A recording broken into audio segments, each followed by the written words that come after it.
Señores, estamos de regreso con El Consumidor y para mí es un gran placer compartir con mi queridísima amiga, la licenciada Jaini Batista, psicóloga. ¿Cómo está usted, licenciada? Excelente. ¿Cómo se siente? Muy bien, gracias a Dios. Qué bueno que estés con nosotros en el día de hoy para hablar de un tema muy importante y que, bueno, el día 25 celebramos, más que celebrar, se conmemora, se recuerda, ¿no? El tema del asesinato, el día de asesinato de las hermanas Mirabal, y a partir de ya unos años atrás se toma este día para recordar la violencia contra la mujer que vivimos, no solamente en República Dominicana, porque es un tema que es una celebración que se está haciendo ya, o un recordatorio que se está haciendo en otras partes de América Latina.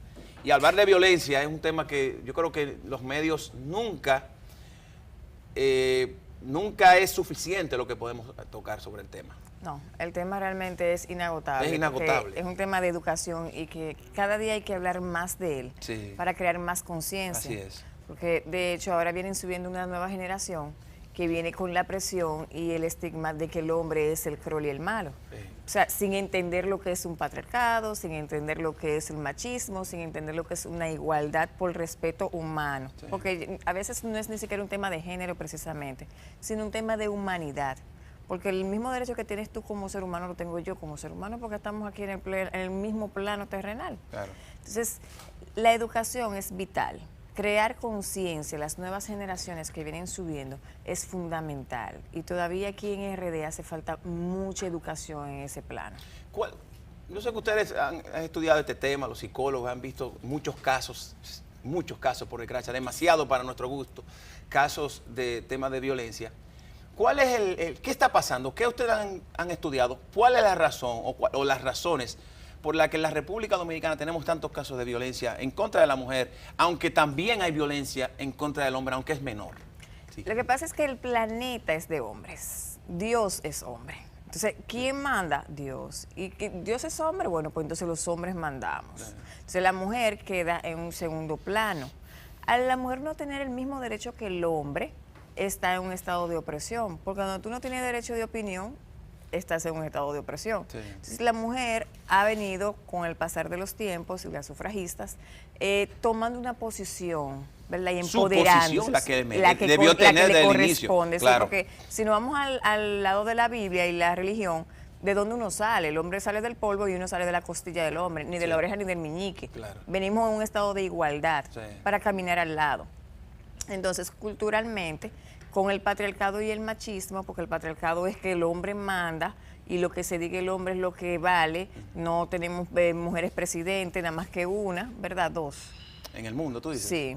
Michelle Bachelet y bueno, tuvimos primera ministra. Bueno, hay dos o tres, sí, no tantas. Exacto, no pasan, o sea, todavía. ¿Cómo es?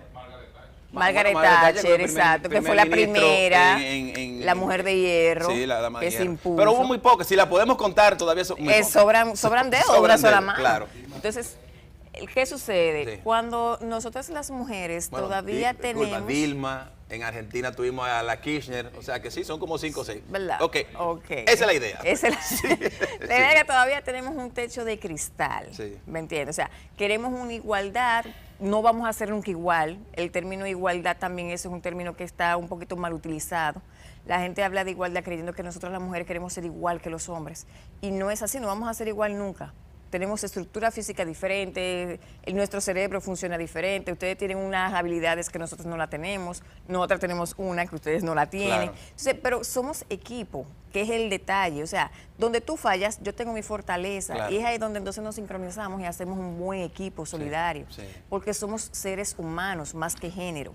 Más que un hombre, más que una mujer. Somos individuos que merecemos el respeto y la igualdad y el derecho.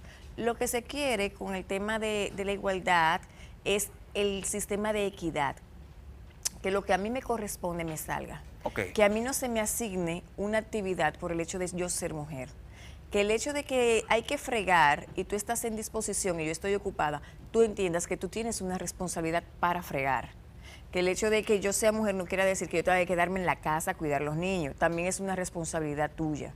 Que la licencia de maternidad y paternidad debería de ser en igualdad, porque tú deberías de colaborar conmigo como madre, porque tú también estás en un proceso de padre. O sea, todo este esquema que nosotros tenemos, que a veces favorece y desfavorece a uno de los géneros, hay que llevarlo a un punto de equilibrio. Y eso que ni se diga a nivel laboral. Sabes que los hombres ganan mejor que las mujeres. Y también nos ponen una serie de impasse porque nosotros al mes tenemos un pequeño percance que es el periodo menstrual. También tenemos el tema de parto, que las empresas también lo toman en consideración a la hora de contratar. Entonces todo eso, sin tomar en cuenta que las mujeres trabajamos a veces el doble, para evitar ser notada cuando tenemos un impasse al mes. O sea que el tema de igualdad y la violencia a nivel social va más allá de un eslogan o una frasecita. Y estoy totalmente de acuerdo con lo que dices, una de las preocupaciones siempre que uno plantea aquí en el programa es el tema del ejemplo que ven nuestros hijos, porque ya hay generaciones, por ejemplo, hay un refrán que dice que cotorra vieja no aprende a hablar, y muchas veces los adultos ya, las personas entradas en edad, es mucho más difícil cambiar una forma de pensar y de actuar de tantos años con respecto a la visión que tienen hacia una mujer o hacia un género en específico. Pero los niños, los jóvenes que están ahí, son moldeables, pudieran todavía hacer una generación que no sea violenta, que no sea abusiva, que no agreda. Pero ¿cómo lo hacemos cuando los padres, que son los mayores, no actúan, no son el ejemplo? Entonces, ¿cómo esto puede funcionar? ¿Cómo se puede hacer esta dinámica? ¿Y qué recomendaciones podemos hacer a los padres para que entiendan de que, aunque sabemos que hay unas costumbres muy arraigadas, pero que tenemos que hacer un cambio por nuestros hijos? Mira, el tema con los padres es un poquito difícil, pero cuando alguien entra en negación y tiene su esquema, por ejemplo, yo vi un niño que me dijo en determinado momento, no, él no habla duro, lo que pasa es que él es sordo. Él es sordo. Él es sordo, o sea, el hombre estalla, vocea, vocifera, un sinnúmero de improperios, y él entiende que el niño entiende que él es sordo, por eso habla duro. No, él no le da a mi mamá, un día le dio un trompón, pero no fue duro, eso fue sin querer. Sí. Y después él la perdonó a ella. O sea, su cerebro, un niño de 6 años, te estoy hablando, ha normalizado el sistema de violencia. Porque entiende que eso es parte de la normalidad en su hogar, porque lo está viviendo como una normalidad. ¿Cuál es la responsabilidad? Porque esto es un problema de salud pública, esto es un problema del Estado, un problema social. Todo el que está alrededor de una dinámica familiar tóxica, violenta, debe de involucrarse, debe de meterse, debe de tocar la puerta y debe de hacer llamadas. O sea, porque debe de denunciarlo. En las escuelas también deben de implementarse la detección de niños abusados. ¿Cómo detectarte que un niño está siendo abusado en la escuela? Los maestros deben de involucrarse, llamar a capítulo a los padres. Si no van por comisión, por voluntad, entonces mandarlo a buscar de manera radical. Porque lamentablemente si se le pasa paño tibio y empezamos con la frasecita, bueno, que eso es un problema de ellos, que el hijo no es mío, entonces estamos siendo permisivos y le estamos aplaudiendo la violencia. Y las conductas son repetitivas. Sí. Entonces, somos violentos hoy porque venimos de una cultura violenta. Sí.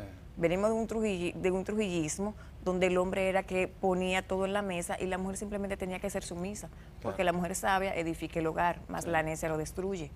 Pero hay que ver qué es una mujer sabia y qué es una mujer necia. Sí. Ahora que tú hablas del tema de la mujer, muchas mujeres nos están viendo ahora en el programa y están viviendo una situación de violencia, una relación de violencia, que no solamente la violencia, no solamente la física, hay violencias económicas, abuso económico, psicológico, señores, el físico es malo, pero el peor es el psicológico, señores. Ese afecta de una manera, porque el físico se borra, aunque se quede, lo que se queda del físico es la parte psicológica. Sí, no, los moretones con crema, eso se va. Sí, que no deberían existir. Las emociones se quedan marcadas. O sea, ¿Qué debe hacer esta mujer que está viviendo esta situación? ¿Qué tú le recomiendas? Buscar ayuda. Lo primero es uno buscar un círculo de apoyo. Pero es que muchas veces no quieren dejar al esposo, es que yo lo amo, que yo lo quiero. El amor debería ser tan fuerte como para tú no dejar una relación que es tóxica. Eso no es amor. ¿No es amor? No, eso no es amor. ¿Qué es eso? Y volvemos otra vez y nos montamos al tema de la educación. Sí. ¿Para qué nos educaron? Nos educaron para dar, nunca para recibir. Entonces, pasamos del amor propio a darle nuestro amor propio a otro individuo, a alguien que ni siquiera tampoco se ama. Entonces somos dos seres que no nos conocemos, no nos amamos y lo que nos estamos es confrontando. Sí. Y de ahí entonces la dinámica marital se vuelve más tóxica cada vez. Y entonces la normalizamos porque entendemos culturalmente que el hombre no sirve. Una frasecita que hay que eliminarla del vocabulario. Porque cada vez que tú dices el hombre no sirve, estás diciéndole al hombre, haz lo que tú quieras, sé permisiva. Entonces, asume que esto es parte de mi normalidad y apláudelo. Entonces, eso es parte del vocabulario, el nombre no sirve. Sí. La mujer, cuando se ve involucrada, o el hombre también, vamos a hablar en sentido general, todo individuo que se ve involucrado en maltratos, en descalificaciones, en abuso físico, psicológico, económico, debe de denunciarlo, debe de comunicarlo a una persona con criterio. Cuando hablo de una persona con criterio, tú no se lo vas a decir a un individuo que te va a decir, ay, que eso es normal, y tú lo vas a dejar por eso. O sea, todo el que te va... Pero muchas veces ese individuo que te dice es un familiar cercano. La madre, hasta la madre, sí. Pero, no, pero tú vas a ese hombre por eso. Recuerda que mi mamá es de la vieja escuela. Claro. Mi mamá no abandona a su esposo porque usted se casa una vez. ¿Cómo usted va a andar brincando de hombre en hombre? Sí. Eso es una falta de respeto. ¿Y qué van a decir los vecinos? O sea, la frasecita ¿y qué van a decir? Es una de las más traumáticas. Porque la mujer se siente desprotegida, se siente señalada y se siente culpable. Claro. Porque como la mujer sabia edifica el hogar, ella entonces no es sabia. Claro. Se siente no, es la culpable de que el matrimonio se terminara, la relación terminara. Claro, porque yo no pude, ¿cómo yo no pude aguantar una trompa de ese hombre tan bueno? Y me pidió perdón. Y me pidió perdón. Porque él va a cambiar. Claro. Entonces, fue una sola vez que él me dio. Hay una frase que se llama indefensión aprendida, que es cuando la víctima entra a una fase de donde no se puede defender. Y tú dices, pero ¿será que le gusta que le den? No, no es que le gusta que le den, es que no tiene las herramientas psicológicas. ¿Se acostumbra también? ¿Hay una costumbre al recibir? No se acostumbra porque lo que duele, duele. Y mientras más lo hacen, más duele. Sí. Entonces es una fase donde uno entra, es como una nube, donde el individuo está y no sabe cómo salir, no tiene herramientas, no tiene mecanismo de defensa, porque todos fueron quebrados. Porque el agresor siempre va a quebrar todo sistema de defensa. Sí. Por eso el agresor suele decirte, no vayas donde tu mamá, no hagas aquello, no hagas esto, no quiero que trabajes. ¿Para qué tú vas a trabajar si yo te mantengo con de todo? Y te compra la jipeta, te paga la gasolina, te tiene un apartamento de lujo. ¿Y para qué tú quieres salir para la calle? Si tú tienes Netflix aquí en tu casa, tú lo tienes todo, yo te lo doy todo para que tú no tengas que salir a la calle. Y empieza por ahí, óyeme, te pone en una posición de aislamiento, donde cuando tú estás aislado, tú crees que el mundo gira en contra de ti. Y como tú no tienes con quién hablar y socializar lo que te está pasando, tú no encuentras una salida. Yeah. Entonces el sistema de culpa se aumenta, porque yo. Porque cuando yo digo yo, es porque tú me estás diciendo tú. Claro. Tú siempre. Si tú no haces esto, tú sabes cómo yo me comporto. Claro. Tú me provocaste. Exacto, esto es culpa tuya. O sea, esto sucedió por algo. Óyeme, es que tú te lo buscas. Tú te lo buscas. Incluso en el proceso de perdón. Hay personas y hay mujeres que entienden que sí, que se lo buscó. Yo he escuchado a gente decir, no, es que ella se buscó su trompa. O ella se buscó su... Yo he escuchado a gente decir eso. Es que nos enseñaron que una tiene que obedecer. Y cuando el agresor te dice... es que si tú hubieses hecho la cosa como yo te dije, eso no pasa. Claro. Mi cerebro dice, mi mamá siempre me lo dijo. Claro. ¿Para qué me lo busqué? Y si él llega borracho, ¿para qué yo me pongo a estar discutiendo? Claro. Yo tengo que aprender a evitar, porque soy yo que lo estoy provocando. Además, tengo que saber en qué momento tengo que hablar con él. Tengo que hablar, porque no puedo hablar, no, pues si yo veo que él llegó medio, yo no puedo hablar en ese momento. No puedo hablar en ese momento, hay que esperar a que él se relaje. O sea, acaba de llegar de la casa, por ejemplo, del trabajo. Eso es un tema eso es un tema sagrado. Yo no puedo hablar de ese No le aborde de problemas al marido cuando llegue de trabajar. Sí. A mí siempre me decían eso. Sí. Sí. Digo, te voy a decir la verdad, no es por violencia, pero si tú llegas de la casa, caramba, de la calle, con un tapón, y tú llegas y te mira la factura de la luz de la cosa, mira, tú no quieres devolverte para la casa. Eso incluso hasta pecaría de violencia, claro, porque caramba, es una violencia tuya, es una violencia tuya. Sí, déjame llegar, déjame desahogarme. Porque no hay que ser extremista. Hay que ser extremista, claro. Eso es verdad, y uno tiene que llegar a su casa, quitarse los zapatos, relajarse. Entonces, vamos a plantear el problema de una manera amena. Exacto. Pero no por un tema, y esto es importante, lo digo y no quiero que eso se tome en soma de chiste ni nada, lo digo porque en ese momento, no es porque haya violencia, no es porque eso cause violencia, sino que no es el momento adecuado. Hay momentos para hablar, hay momentos que se debe determinar para hablar, hay momentos para todo y no es el momento para hablar. Pero no porque eso vaya a ser un motivo de violencia, no debería ser. Pero debería también ser un motivo de razonamiento de amor. Espérate, deja que él llegue, que se quite los zapatos, que se beba el vasito de agua. Todo, que se relaje. Claro, y luego empezamos a hablar del problema. Si un güero le guayó el carro, y tú sabes cómo eso le daña el día. Claro. Entonces es un tema que hay que manejar. Tú sabes que tú lo dices así, Pablo, y realmente con el tema de violencia hemos mezclado todo. Y lo hemos metido todo ahí. Y hasta un pestañear de ojos me agredió. Sí. O sea, realmente la violencia hay que saberla manejar. Sí.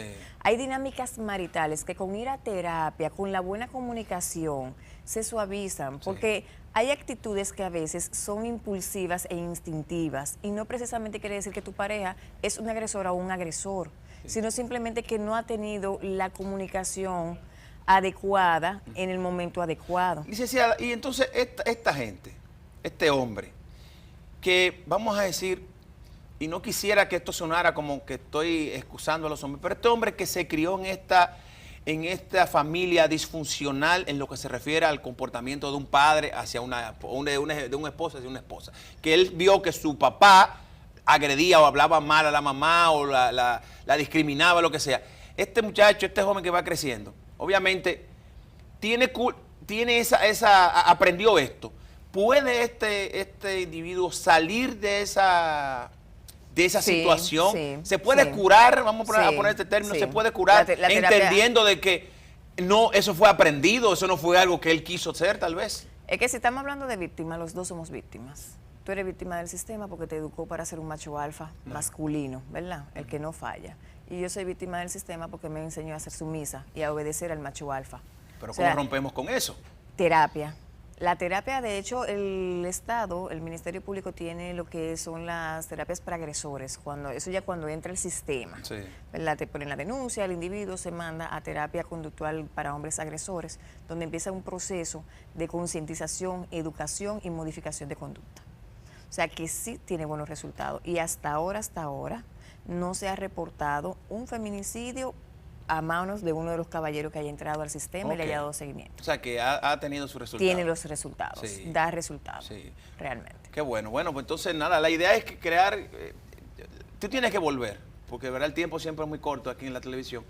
Pero ese tema tenemos que seguir hablándolo y dar estas orientaciones y luego tenemos que hablar de las señales del hombre violento, tenemos que hablar de cómo salir de esta relación tóxica, qué hacer las mujeres, ser un poquito más específico en eso, porque hay que crear conciencia y también hablar a los hombres directamente, hablarle a ellos, a los hombres violentos, que muchos de ellos no tienen la culpa de haber aprendido esto, porque lo vieron de sus padres, y usted decía de la misma sociedad que los convirtió o nos convirtió en estos animales que muchas veces no razonamos de manera correcta ante estas situaciones. De verdad que te agradecemos muchísimo. Yo creo que tenemos que seguir hablando de seres humanos. Así es. Sí, no de género, no de seres humanos. De seres humanos. De seres humanos. Así es. Para entonces desmontar la violencia de ambas partes. Así es. Porque nosotros también tenemos nuestro lado oscuro. Así es, tienen su lado oscuro. Sí. Que uno no lo conoce hasta después de 2 o 3 años. Porque ustedes presentan un relacionador público al inicio. Sí, nosotros somos buenas, somos estratégicas. Son buenísimas con eso. Muchísimas gracias. Gracias un placer siempre tenerte en el programa. Igual. Señores, nos vamos a la pausa. El chef Alejandro Abreu. Alejandro, ¿cómo que se dice el plato? Feijoada. Feijoada es el plato que tenemos en el día de hoy. Es el plato nacional de Brasil, ¿verdad que sí? Señores, regresamos ahora. Interesantísima la cocina saludable con nuestro chef. No se vayan.